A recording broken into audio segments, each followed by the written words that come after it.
Magandang araw sa ating lahat. Ako'y nagpapasalamat na nandito na naman tayo at sa pagkakataon na tayo'y makapakinig ng salita ng ating Panginoon. So, alam nyo, napaka-interesant itong ating babasahing verses at naibinigay ng Panginoon sa atin sa hapong ito. So, for sure, alam na natin yung kwento ng Acts 12. Pero, ito may mensahe uli ang Panginoon sa atin. Kaya umpisahan natin dahil dito sa mensahe ng Diyos para sa atin sa pagkakataong ito ay sino kaya sa atin ang naniniwala sa angel? For sure, naniniwala tayo. Amen? At naniniwala din ba tayo sa milagro? Sa pagkakataong ito kasi marami na for sure tayo ng mga napakinggan mga milagro sa buhay, and then marami na rin tayo naririnig sa mga angels, and siguro sa atin meron din nakaranas kung paano kumilos ang angel sa buhay ng bawat isa sa atin. At dito sa istoryang ito sa Acts 12 ay kung paano si Peter ay tinulungan ng angel. So, mag-uumpisa tayo sa Acts 12 verse 4. Babasahin po natin.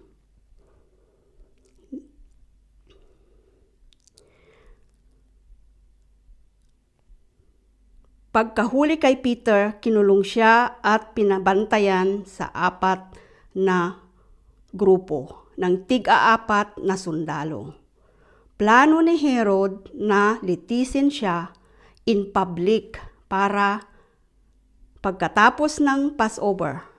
Kaya nakakulong lang si Peter pero di tumigil ang church sa pagpipray ng taimtim sa Diyos para sa kanya. Nung gabi, bago siya iharap ni Herod sa mga tao, natutulog si Peter sa gitna ng 2 sundalo. May 2 kadena nang nakakabit sa kanya at may mga sundalo ding naka-duty sa may gate ng kulungan. Biglang may nagpakitang anghel ng Panginoon at nagliwanag doon sa kulungan. Tinapik ng anghel si Peter para gisingin at sinabi, "Bumangon ka, bilisan mo." Nakalas ang mga kadena sa kamay ni Peter. Tapos sabi ng anghel, "Magbihes ka at isuot mo ang sandals mo." Ginawa nga yun ni Peter at sinabi ng anghel, "Magbalabal ka at sumunod sa akin." Sinundan siya ni Peter palabas ng kulungan, pero hindi pa niya alam kung totoo nga ang nakikita niyang ginagawa ng anghel. Akala niya kasi nakakakita lang siya ng vision. Nakalampas sila sa unang istasyon ng mga sundalo. Sa pangalawa, hanggang sa nakarating sila sa bakal na gate papuntang city. Kusang bumukas yung gate para sa kanila at lumabas sila. Naglakad sila sa isang kalsada tapos biglang iniwan ng angel si Peter. Pagkatapos nun, sakalang natauhan si Peter at sabi niya, "Ngayon alam ko ng totoo. Talagang nangyari to. Pinadala ng Panginoon ang angel niya para iligtas ako sa kamay ni Herod at sa masasamang plano ng mga Diyos sa akin." So praise God. Nakita natin yung kwento na yon, di ba? Na yung angel ay inilabas si Peter doon sa kulungan. Now, balikan natin ang istorya. Ang angel ng God ang pinalaya si Peter. Di ba? Sinamahan siya. So sa verse, nakita natin na natutulog si Peter. Ang tanong dito ngayon kung tayo kaya yung papel ni Peter at that moment. Sabihin natin, siyempre, sa kinabukasan kasi noon, sa araw ng Passover na tinatawag, ay ipapapatay uli si Peter. Dahil a few days lang ay pinapatay din si James. Pero dito, kaya nga ikinulong uli si Peter dahil nga gusto uli ni Herod na ipapatay. So ang nangyari, hindi kinulong si Peter. Pero ito nga, yung gabing ito na bago yung araw, yung kinabukasan noon ay ipapatay si Peter, ay niligtasan ng angel. Pero ito nga ang nangyari. Ang tanong ngayon is, kung ako or kayo kaya si Peter, na yung kinabukasan or nalalapit, sabihin na nating nalalapit na or nabibilang na yung oras ng buhay natin dahil nga nakalinya na tayo doon sa gagawin ni Herod sa atin. Makakatulog pa ba tayo? Dahil dito sinabi niya sa istorya na binasa natin, si Peter ay natutulog. Makakatulong pa ba kaya tayo ng mahimbing kung tayo yon? Ang points lang na makikita natin dito is bakit nakatulog pa si Peter. Even though na alam na niya na nalalapit na or kumbaga peligro na yung buhay niya. Napakahirap kung ako lang siguro, sasabihin ko na magpapaalam na ako sa mga kamag-anak ko or mag-iisip na ako ng mag-iisip or whatever, di ba? Hindi madali. Pero dito, si Peter may peace. Bakit kaya may peace si Peter nakatulog pa? Dahil, una alam naman natin si Peter ay isa sa mga disipulo ni Jesus Christ. Di ba? Natatandaan natin yon. Ito rin si Peter na lumakad doon sa ibabaw ng tubig nung kasama si Jesus. Naalala natin yung kwento na yon, di ba, sa Bible? Ito rin si Peter na bago rin ma-crucified si Jesus Christ, yung, di ba, sinabi niya, tinanong siya ni Peter kung mahal niya ang Panginoon. Ang sinabi niya, oo, mahal kita, Lord. Pero sinabi ni Jesus doon, Peter, bago yung i-deny mo ako ng 3 beses. At pagka-deny mo ako ng 3 beses, titilaok ang tandang. Naalala natin yung kwento na yun, ito pa rin po si Peter. So, alam natin na ang buhay ni Peter ay kasakasama ni Jesus Christ. Nung nangangaral si Jesus, yung mga miracles na ginawa niya, kasakasama si Peter. Kaya gayon na lamang ang peace na meron si Peter, it's because alam niya kung sino si Jesus Christ. Diba sa Matthew 16:16, nagtanong nga rin si Jesus sa mga disciples na at that time na sinabi niya, sino ako? At ito rin si Peter na ito ang nagsabing, ikaw ang Panginoon, ang anak ng Diyos. Kaya alam na alam ni Peter kung sino si Jesus Christ at alam niya lahat yung pinangaral ni Jesus Christ noong si Jesus ay nandito pa sa lupa. Kaya siguro sabihin na lang natin, punong-puno siya ng salita ng Panginoon, inaccept niya si Jesus as Lord and Savior. Of course, dahil sa disipulo siya, naniniwala siya na ang buhay niya ay binigay na niya sa Panginoong Jesus. Kaya kahit na ano pang mangyari, ano man ang mangyaring buhay niya dito sa lupa, alam niya na makakasama niya si Jesus Christ doon sa taas kahit anong mangyari. Kaya ganun na lang ang kampante ni Peter na kahit anong mangyari sa buhay niya.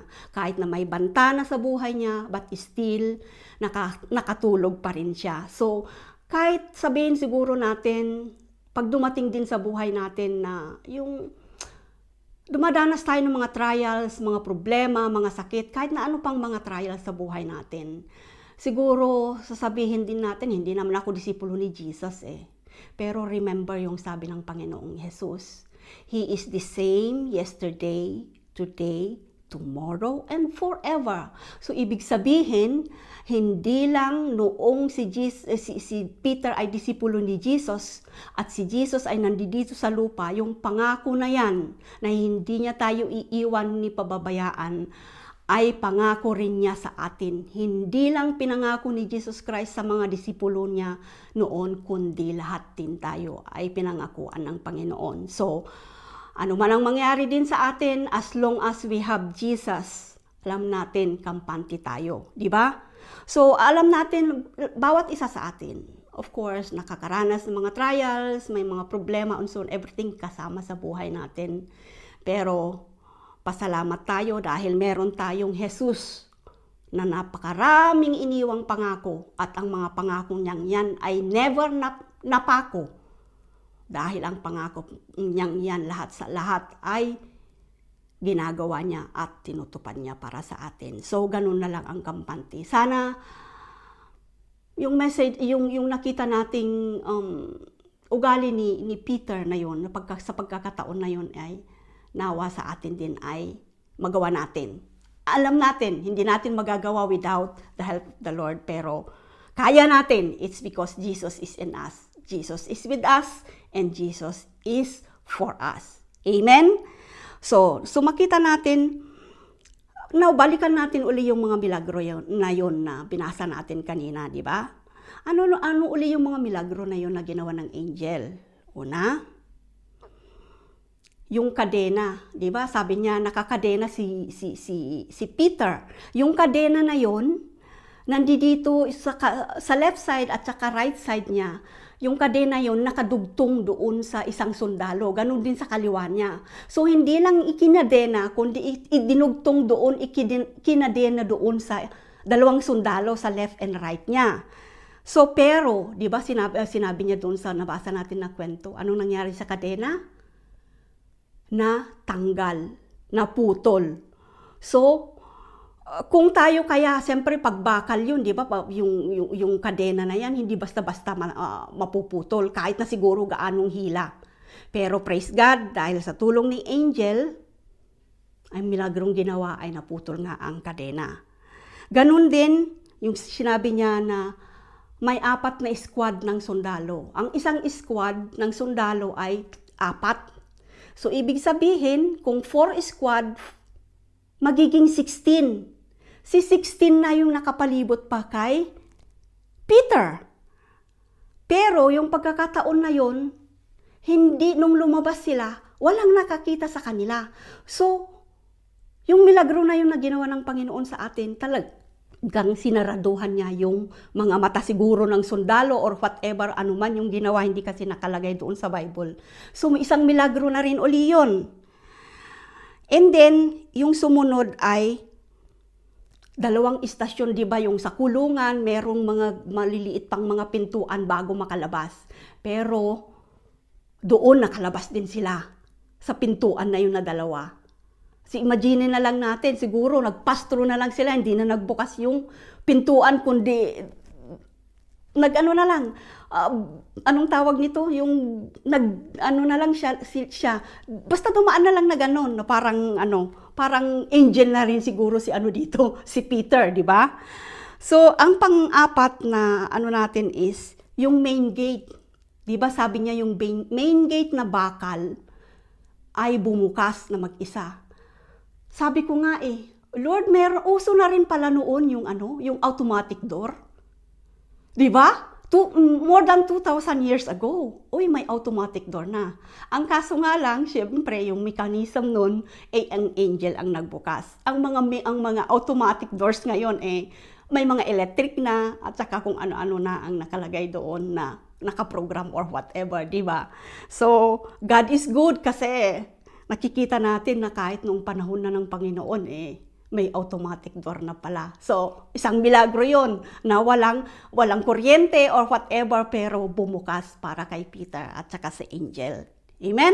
So, kagaya ng sinabi ko kanina, naniniwala pa po ba tayo sa mga anghel sa buhay natin? Alam natin ang bawat isa sa atin na pag dumadanas tayo minsan, di ba? Merong nagkwento nga sa akin na sabi niya, alam mo, mahuhulog na lang sana ako sa bangin.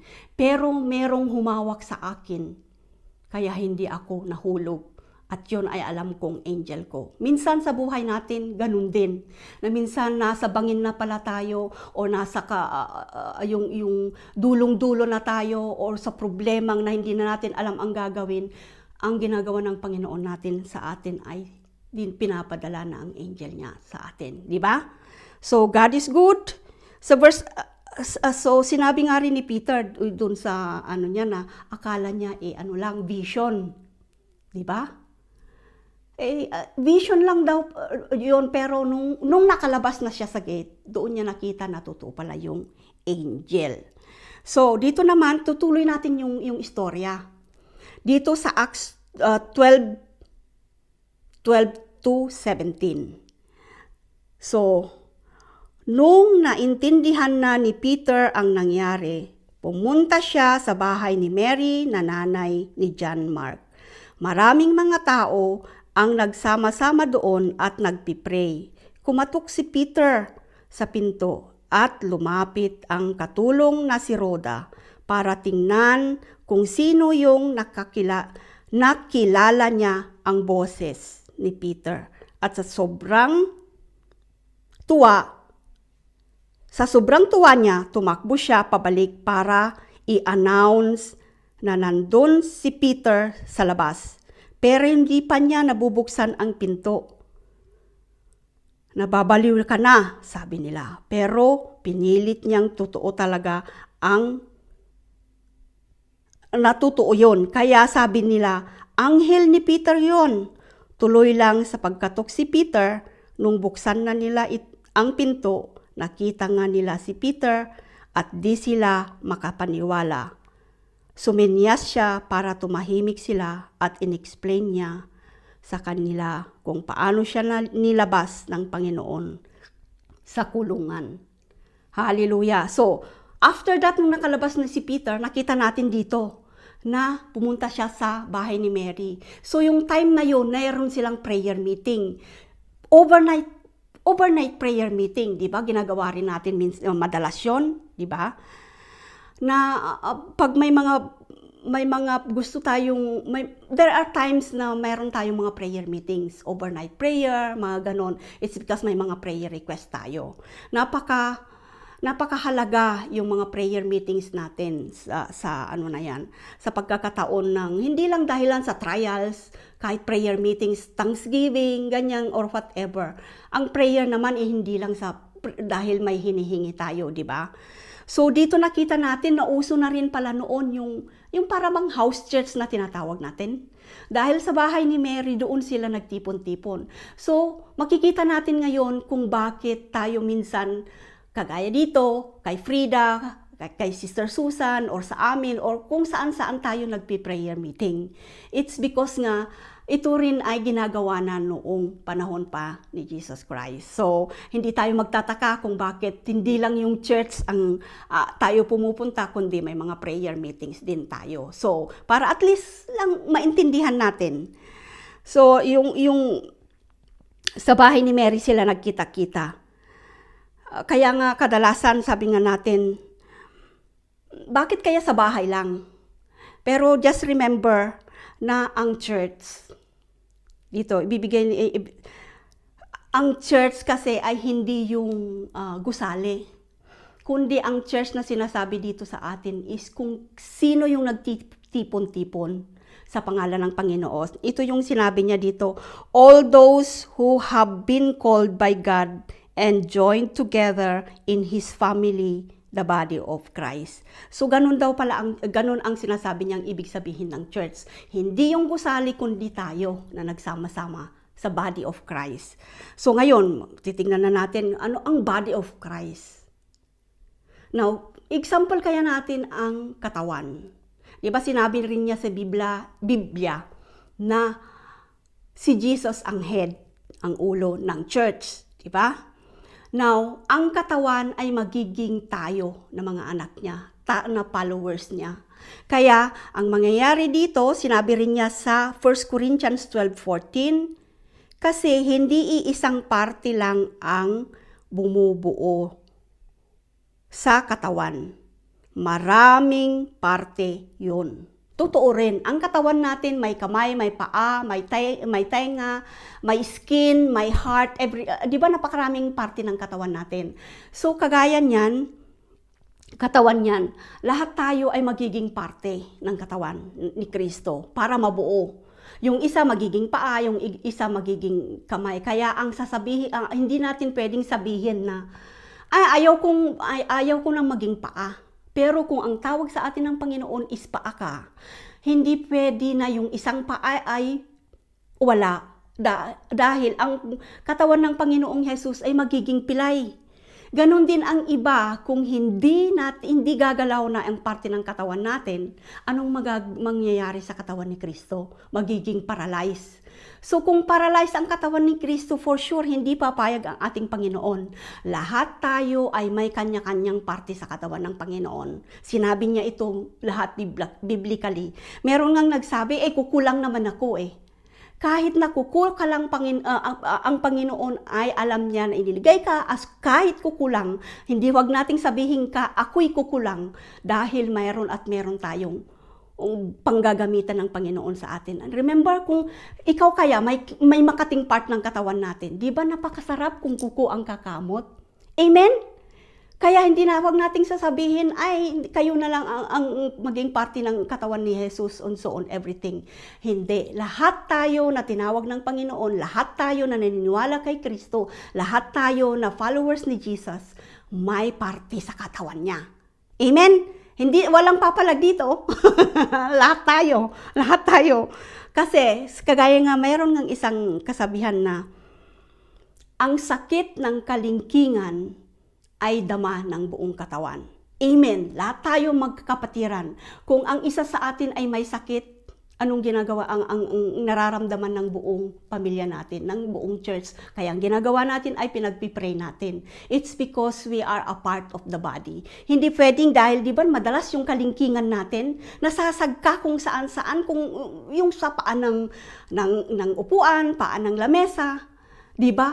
At pag yun ay nasaktan, hanggang dito sa ating buong katawan ay nasasaktan din. So yun ang katawan din ni Kristo na ipinapaano niya sa atin, ipinapahiwatig niya sa atin na lahat tayo ay mahal ng Panginoon, lahat tayo, anumang parte ng katawan ni Jesus, lahat tayo ay importante, lahat tayo ay kailangan sa katawan, lahat tayo ay gagamitin ng Panginoon, at lahat tayo ay walang magsasabing hindi ako parte ng katawan, dahil alam natin na gagamitin tayo ng Panginoon. Amen! So susunod ay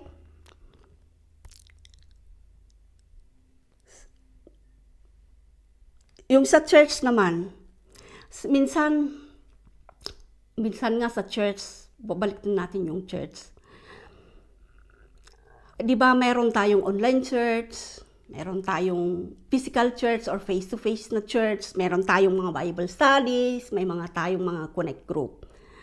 Minsan ang nangyayari din dito sa church natin, alam na natin na ang church ay nandun kasi ang puso ng Panginoon sa atin. So, minsan nakikita natin ang pangangailangan ng ating sambahan. Nakikita natin ang church natin na maraming kulang. Yung katawan ni Kristo ay maraming kulang. It's because nga, kinukulang din tayo ng yung willingness ba? Yung faithfulness na mag-serve sa Panginoon. Kaya ini-encourage ko ang bawat isa sa atin na why not involve ang bawat isa sa atin. Minsan nga lang sa physical church o kaya sa mga churches natin, ang ganda-ganda ng weather ngayon Ngayon lang, kaumpisa lang ng summer. Saka na ako mag-church pag medyo pangit ang weather. Nung pumangit naman ang weather, sasabihin uli natin, ang naman, lakas-lakas ng ulan, lamig-lamig pa. Saka na lang, Lord, ako mag-church. Saka na lang ako, Lord, mag-serve. Ano kaya yun? Ano yan? Pa-weather na lang? Ano yung natin? Yung relationship natin sa Panginoon, pa-weather na lang ba? Huwag naman, mga kapatid, dahil alam natin, kagaya ng sinabi natin, huwag natin hayaan na ang katawan ng ating Panginoon, yung body of Christ, ay mawalan ng kuko, mawalan ng paa, mawalan ng kamay, mawalan ng mata. Dahil kung mawawala ang mga yan, sasabihin, ang mangyayari niyan, bulag ang katawan ni Kristo, either nabingi, pilay, paralyze. So, huwag natin hayaan na maging ganun ang body of Christ. Amen? So, in-encourage ko ang bawat isa sa atin na paggamit tayo sa kaharian ng Panginoon. Napakaraming ministry na open para sa churches natin. Ini-encourage ko ang bawat isa. I know ako rin, dahil siyempre alam natin na malayo ako sa church. So yung malayo na yon, of course, isang reason. Pero pag may pagkakataon, kagaya ngayon may mga Zoom, may mga online tayo, mga kapatid, ini-encourage ko kayo na mag-involve tayo. Hayaan natin na mabuo ang katawan ng ating Panginoong Jesus sa pamamagitan natin na kanyang mga anak. Diba? So, napakarami. Kung titingnan natin yung mga pangailangan natin ng ating church ngayon at this moment ay talagang napakarami. Napakaraming butas na kailangan pang mapupuno. Amen? So, ini-encourage ko ang bawat isa sa atin na at this moment talaga ay kailangan tayo ng Panginoon na mag-serve sa Kanya. Ang church natin, huwag nating hayaan na may mga kulang-kulang na parte niya. Amen. So, kagaya dito, yung church, alam nyo yung milagro na nangyari kay Peter sa pagkakataong ito dahil alam natin na nananalangin ang buong church. And maybe kung sasabihin natin na kung hindi siguro nanalangin ang buong church, hindi nangyari yon. Hindi sinend ng Panginoon ang kanyang angel. But of course, we know that God is Almighty. He is mighty, He is sovereign. So, pwede niyang gawin lahat ng pwede niyang gawin. But, alam natin na pag nagkakaisa tayo, may magagawa tayo. Amen? It's because alam natin na ang Diyos natin, hindi niya tayo, hindi niya tatakpan yung tainga niya kung tayo ay mananalangin at hihiling sa Kanya. So, sa milagrong nangyari kay Peter, isang patutuo na ang Panginoon natin ay totoo, na ang Panginoon natin ay nakikinig sa ating mga prayers. Ang Panginoon natin ay nandyan. Hindi niya tayo iiwan at pababayaan. Kaya, mga kapatid, sa pagkakataong ito, ang bawat isa siguro sa atin ay, kung meron pa man, hindi nakakakilala kay Jesus Christ as Lord and Savior. Meron tayong prayer request button dyan sa ating screen, and then pwede tayong mag-raise ng hand upang sa ganun ay masamahan namin kayo sa prayer. At ganun din na hayaan natin na maging malapit tayo sa Panginoon. Ang prayer time natin at ang higit sa lahat, huwag natin hahayaan na hindi dumalo sa ating mga gawain sa churches. Amen? Para tayo, sa ganun, lalo tayong lumago. Kaya sa pagkakataong ito, manalangin tayo ng maigsi. So, Panginoon, marami pong salamat sa mga salita mo na ibinigay mo muli sa amin. Lord, alam po namin, O Diyos, na ang mga salita mong ito ay buhay. Kaya tulungan mo kami na ang mga salita mong ito, Lord, nga napakinggan namin ay maging, Lord, weapon at kalakasan sa aming buhay na pang-araw-araw. Kaya ganun din, O Diyos, sa mga tao na hindi pa nakakakilala kay Jesus, hayaan mo po, O Diyos, na ikaw ang kumalapit sa kanila, ikaw ang kumilos sa buhay nila, O Lord God. So, Panginoon, marami pong salamat sa iyong mga salita. Sa pangalan ni Jesus. Amen. Hey, Pastor Liam here. Thank you so much for having joined us for that word. I really hope that it blessed you and encouraged you. And you know what? If it did that for you, maybe it's going to do that for someone else as well. So why don't you share the link on social media, give it a like, and get the word out. If you would like to sow financially into the ministry here in Europe, you can do so by scanning the QR code or hitting the link in the details below. Thank you so much. We would love to hear from you, so why don't you connect with us and contact us, and the details of how you can do that will be appearing on the screen shortly. We would really love to know who's listening and how it's helping you. Hey, God bless you. Stay in touch, stay healthy, stay well, stay blessed. Praying for you. Bye-bye.